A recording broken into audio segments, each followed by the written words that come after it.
Dear Prime Minister, Mr. Janez Janša, dear President of the National Council, dear Ministers, дорогі словенські приятелі, дорогі українці, дорога українська громада. On early morning, on the 24th of February, after a series of air and missiles attacks, the Russian troops crossed Ukraine's border from the territory of Russia, Belarus, from the occupied part of Donbass, from the temporarily occupied Crimea.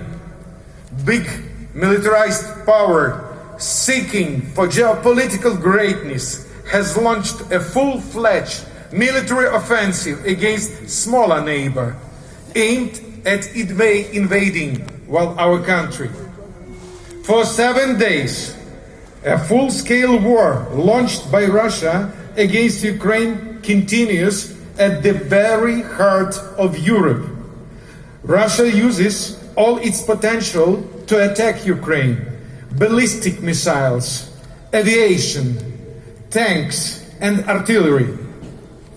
Capital of Ukraine, Kyiv, remains one of the main targets. It is the most horrific time for Kyiv since 1941, when it was attacked by Nazi Germany. Russians keep shelling the residential areas, kindergartens, hospitals. The Russian military fired on the ambulances. Yesterday, Russians launched 2 ballistic missiles on the center of the second biggest town in Ukraine, Kharkiv. Perhaps somebody of you had the possibility to see it. As of today, more than 2,000 Ukrainian civilian citizens were killed as a result of the Russian aggression. 677,000 of Ukrainians were forced to leave their homes. More than 160,000 just became internally displaced persons. All these numbers are growing. It's a real tragedy. The fate of Europe is being determined now in Ukraine.